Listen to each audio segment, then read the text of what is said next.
ろしくお願いいよろたしましくお願いす。します。早速ですが、生まれはどちらですか？大阪。大阪のどこら辺なんですか？大阪ね、豊中市って言ってね、割と新興住宅地です。あ、知ってます。知ってます、はい知ってますか？はいはい。昔はもう家の周り田んぼばっかりだったんだけどね。今あはもう全部マンション建っちゃって、もう全部雰囲気変わっちゃいましたけど。あ、なるほどなるほど。どのようなご家庭でいらしたん普ですか？通のサラリーマン家庭ですね。あ、音楽家の方とか全くい周りに。ないですね。一人もいない。親戚連中にもいません。みんなサラリーマンです。サラリーマンかって会社員でね。それでどのようにその子供の頃じゃどんな音楽を聴いてらしたんですか？小学校の頃はね、もうテレビっ子だったんで、もうテレビでもういわゆる歌謡曲、昭和の歌謡曲ね、もうあれにもやられたんで、もうかじりついてテレビ見てましたね。すごい好きだったの、歌謡曲が。だからテレビにもう顔つけて見てましたから。そんなにテレビっ子だったんですか？特に誰が好きとかあったんですか？当時はね、小学校の低学年の頃、そのまりかな。そのまり？なんか色っぽい感じの。そのまり色っぽいかな。でも花がいつもこうついてるね。そのまりさんってここに花つけて。その花にも惹かれて。それが印象的だったんだけど、でもあの辺の時代に代表される歌手の人たちはすごく全部聴いてましたよ。昭和の歌謡曲を。歌謡曲ね。それからそのギターはいつ頃からその？ギターでも小学校のもう高学年の頃にはもう触ってたかな。はっきり記憶はないんだけど、何か周りにあったわけですか、ギターが。親戚の兄ちゃんとかが持ってるとかそういうのはあったけど、でも実際もう手にしたのは多分小学校6年かな。でもはっきり覚えてないんだけど、でも中学1年の時は買ってました。エレキギター買いましたよ。アコースティックじゃなくて、今でも覚えてる。8000円ぐらいで8000円ぐらいのエレキギター。当時ベンチャーズが入ってたから。ベンチャーズモデルみたいなやつね。買いましたよ。やっぱりベンチャーズとかすごい流行っててよく聞いてたよ。聞いてたんですか？当時ね、オーヤンフイフイとかしてる？オーヤンフイフイがね、雨の御堂筋っていう曲を出したんだけど、俺初めて買ったシングルはそれなんだけど、あれがベンチャーズの曲なんだよ。あれってベンチャーズの曲なのね。それに歌詞つけて。そう。なるほど。じゃあやっぱ御堂筋っていうんで大阪つながりっていうのもあったんですか？それもあったかもしれないけど、あの曲すごい好きだったけど。じゃあその最初にエレキギター触った時、そのベンチャーズの真似とか？ベンチャーズの曲とかやってましたね。やっぱりそこから始まったんだ。でもすぐさまもうそこからもうビートルズとかに行きましたけどね。そこからパッとベンチャーズからビートルズへと。ビートルズに行っちゃったね。ビートルズをしてしまったので。すごいと思う。じゃあやっぱりそのすごいとまず最初に思われたのは、いわゆるロックの方で言えばベンチャーズというか、どっちかっていうとやっぱビートルズの方に開眼したんだね。なるほど。映画とか見に行ったよ。ビートルズの映画とかずっとよくやってたから、小学校の時にね。小学校の頃からビートルズは知ってたんだから。周りとか親御さんになんか不良になっちゃうからやめろとか。そんな言われたことはないけど、僕は好きだったから、友達にも音楽好きがいっぱいいたから、でレコードの借り合いっこしたりとか、そういうのをしてました。じゃあバンド組んだりとか、中学の時やってましたよ。もうすでにクラブを作った。なかったから、軽音楽部っていうのを作ったんです。軽音楽部作ってそこでやってました。じゃあギターで他の人はみんなでドラムス、君はドラムスだとか、君はベースだとか言って、その時はね、僕はまだ始めたてで下手くそだったから入れてもらえなくて、サブだった。欠員が出たら入れるみたいな。だからみんなそこで練習してんだけど、後ろでこうやってギター持って見てんの。なんか信じられない話です。見てんの。入れなかった。もう2人いるからもういらないやって。信じられない。でなんか女の子にモテたいとかそういう気持ちとかはあったんですか？その時はどうかな。でも音楽やってたらモテるから音楽やり始めたんではないのは事実。本当好きだったから。なるほどね。音楽好きで。でそっからどういう感じでなんか何かの記事によりますと、フォーク、ロック、ジャズを踏破されたと。当時ね。だから当時は僕は小学校高学年中学時代でフォーク全盛期だったんです。吉田拓郎。拓郎もそうだけどね、それ全盛期だったわけですよ。でもその前からもそのフォークの流れはあったわけですよ。だからもう俺もだから小学校の時にそういうものいっぱい入ってたし、いわゆる歌謡曲の中にもそういうフォークソングがいっぱいあったわけ。あ、でもそのエレキギターの方をでもそのエレキギターね選んだんだけど、でもそのエレキギターの前にもちろんフォークギターもあるんですよ。あ、フォークギターもエレキも買っちゃったんだけど、買っちゃったんだけど、でもやっぱフォークは好きだったし。そうか、歌謡曲とかフォーク。でケミコの歌とか覚えてる？あ、うわー、懐かしいや。懐かしいでしょ。グループサウンドもそうだから、もちろん聴いてたし、ずっと聴いてたから。で主にでもその入ってくるのは、まあもちろんレコードも買われたんでしょうけれども、まあテレビの歌謡曲からこう入ってきて。テレビ番組からほとんどの情報を得てましたね。洋楽に行く前はね。で洋楽行くっていうところでもうレコードを買って。そう洋楽をテレビでやってないからレコード買うじゃないですか。それで最初にわっと思ったのがもうやっぱりビートルズだったという。でもその前にね、うちのいとこが割とリズム&ブルースが好きで、それでそういうレコードを田舎に行くとそういうレコードを聴かされていたので、割とオーティス・レディングとかオーティスね、ああいう黒人音楽をすごい聴いててすごい好きではあったの。そこでまあビートルだから当時ってだからそんななんていうの、全部聴いてもそんなにたくさんなかったから。なるほどなるほど。だからとりあえずこう新しいレコードが出たよって言ったらもうそれを聴いてたんですよね。ラジオでもやってたし、今月の新婦でやってたから、そういうのは必ずこうオンエアでこう聞いて、ほんで気に入ったら買ったりとかしてたね、中学の時はね。でやっぱもう全部耳コピーして、そう当然耳コピーでね。なるほどね。それから高校行って高校の時もずっとバンドやってて。それどこのコピーバンドとか？高校の時はね、もうサンタナばっかりやってましたよ。サンタナ。サンタナ好きで。暑苦しい感じの。暑苦しいでしょ。だから魂って言うとね、みんな嫌な顔する。なんで嫌な顔？魂って言い方がこうなんか古い。陳腐。陳腐まあ。でも魂としか俺は言えないんだけど、いわゆるああいうこうもう本当にこうグイーンと刺さるこういうグイーンとこう熱い感じのものがすごい好きだったのね。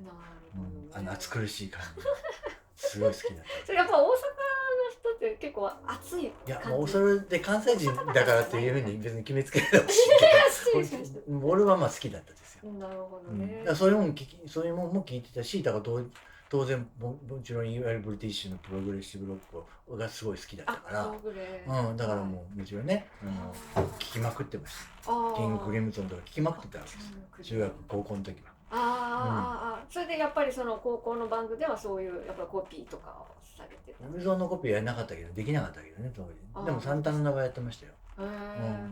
その時はもうメインのビッグロイドもやったかな。やっぱメインのギタリストにその時はなってた。もちろんその時はね。自分のバンドだから。そうか、自分で今度は高校の時は。やっぱバンマスだったんですそこでは。じゃあ自分のバンドではね。素晴らしいです。他の人のバンドにも呼ばれたりとか。一緒にやったことはありますけど。なるほどね。それでそっからどうまあジャズに行くんですよ。今度ジャズに行かれるんですね。だから割とよくある流れですよ。プログレってやっぱり難解な音楽多いでしょ。そこから難解なものがこう簡単ではない複雑な音楽が好きになって、そこからジャズに流れちゃうっていう流れは割と当時多かったですけど、でもやっぱりジャズ好きになってで行きましたね。それはやっぱりレコードでいろいろ聞いたかといって別にいわゆるオーソドックスなビバップが好きだったとかっていうわけではなく、僕の場合はなんかやっぱりちょっとひねくれてたから、僕の場合はジョン・アバークロンビーだったんだけど、好きっす。はい。アバークロンビー聞いてジャズ面白いなと思って、ジョー・バスとかウェス・モンゴメリーではなかったわけです。いやビバップではなかったではなく、ああいうこう割とモダンなやつを聞いてかっこいいと思って。そっちに流れて、そこからもう僕は ECM ご存知なんです。もうECM 最高です。ECM にどっぷり使ってしまったんですよ。じゃあもう ECM のギタリストのものは結構みんなもう ECM のレコードはもう300、400枚持ってました。もう買いまくってました、聴きまくってました。中でやっぱり一番好きなのは好きって言っちゃ変ですけど、一番惹かれるのはやっぱりアバングルメから入ったけど、もちろんパッドメセニもあるし、フリゼロももちろんあるし、タイガーテイレイビターとかね、みんな聞きましたよ。ECM の人はほとんど聞いて、やっぱり好きな感じだったから。ECM そうだったんですね。すごいなんか間というか空間がすごくいっぱいあって、あれがすごい心地よかったのね。今やっぱり今のご自分のギタープレイにその ECM のサウンドっていうのはすごい残ってると思う。すごい影響大きいと思う、やっぱり。やっぱりそうなんですね。なるほどなるほど。でそのモンタ&ブラザーズとかモダンチョッキモンタ&ブラザーズは僕やってないんだけどね。彼がモンタ&ブラザーズやって売れて、その後関西に戻ってきた時に一緒にやってたんだけど。吉垣も教えてましたからね。そうそうそう。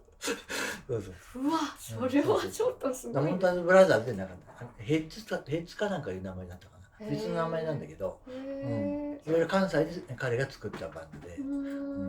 それは内田さんいくつぐらいの時だったんですか？20代前半かな。前半か半ばぐらいかな。はっきり覚えてない。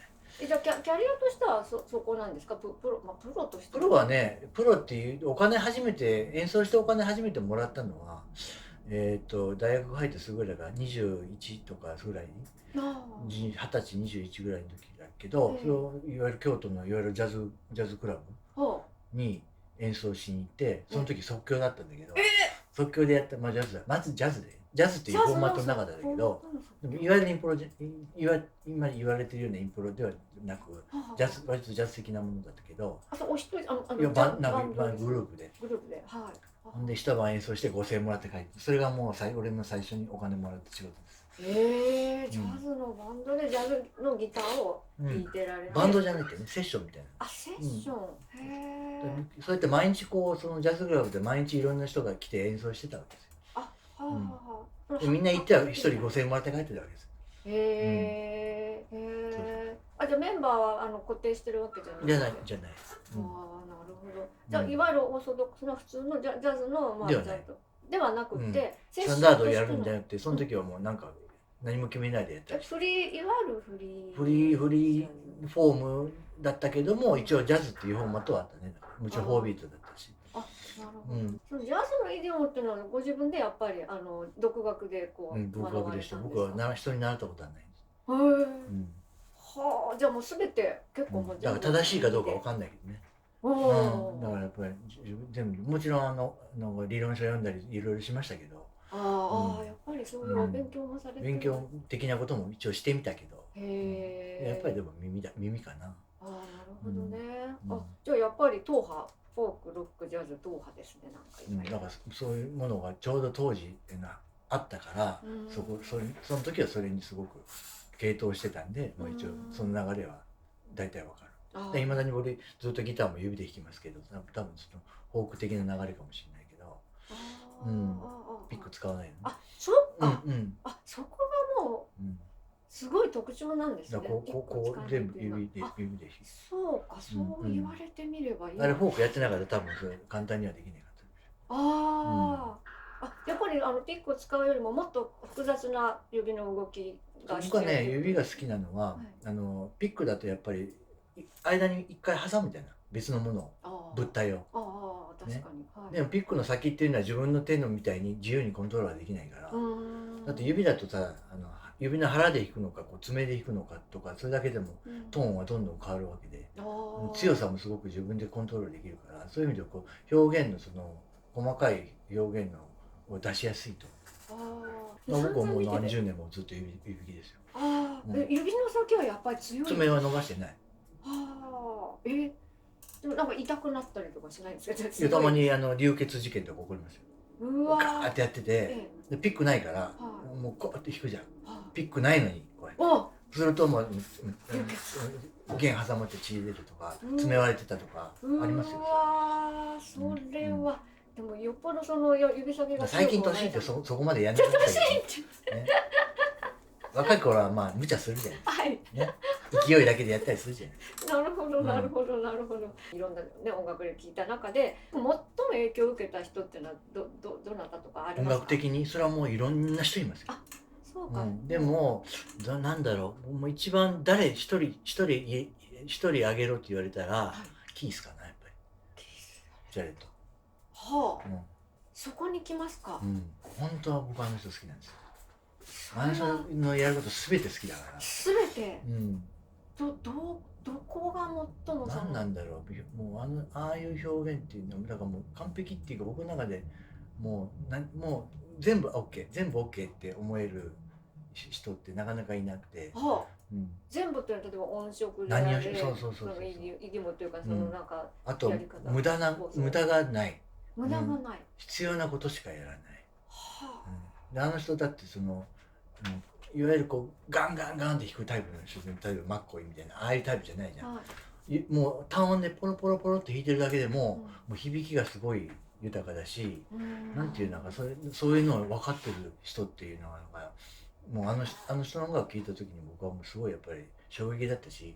なんかその即興的にわーっと湧いてきてるにもかかわらず、なんか曲のように聞こえるっていう。あれは作曲してるよね。作曲しながら弾いてる。それいわゆるインスタントコンポジションという意味でおっしゃってるんですか。ちゃんとメロディーっていうものをすごくあの人は大事にしてるし、ね、メロディーと曲をだから即興で曲をもう作ってる感じのソロピアノそうでしょ、あの人の。要するにその場で作り、ちゃんと作曲してそれをすぐに音にしてるということですかね。あとはもう響きのセンスとかね。響き。コードで和音一つポンと弾くんでも、何この美しい響きがみたいな、やっぱりあるのよ。あんな風にギター弾きたいと俺もやっぱ思ってたし、ずっとだから憧れの人ではあるよね。じゃあもうそのやっぱり何度もきっとレコードとかもCD でも聴いてられるだろうから、すごい染みついてられるってことありますかね。もちろんもう穴の赤子で聴いたからね。何回も聞きましたけど、即興でやってるフレージングから何からもう全部丸覚えしてるぐらい弾いてるから、全部口で歌えるぐらい弾いてるから聞いてるから、それぐらい好きっていうか、もうあれがもう書かれたものにしか聞こえないぐらい。だからすごくなんか即興にもかかわらず、そこから生まれてきてるメロディーがもう豊かすぎて。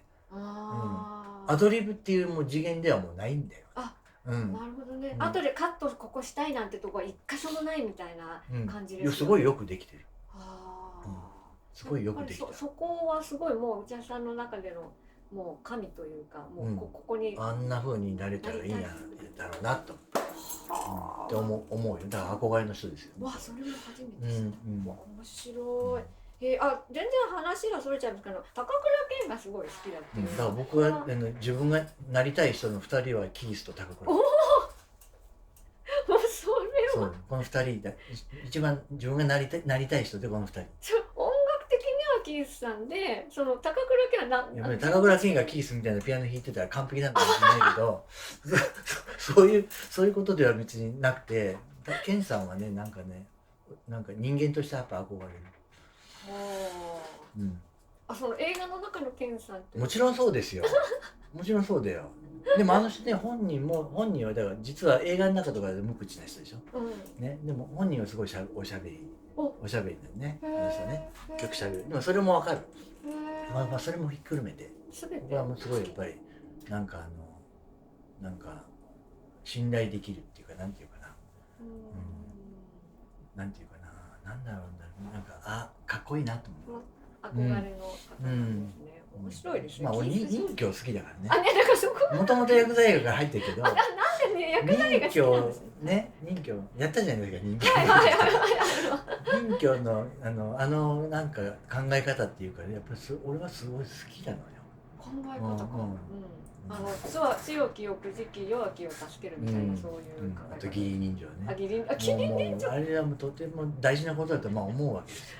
義理人情。義理人情も大事なこと。ヒースプラス一一般とかさ。ね。でもそういうことに命かけちゃうあの世界っていうのなんかさ、それが正しいとは言ってるわけじゃないけど、でもなんか美しい世界だなと思う。なるほどね。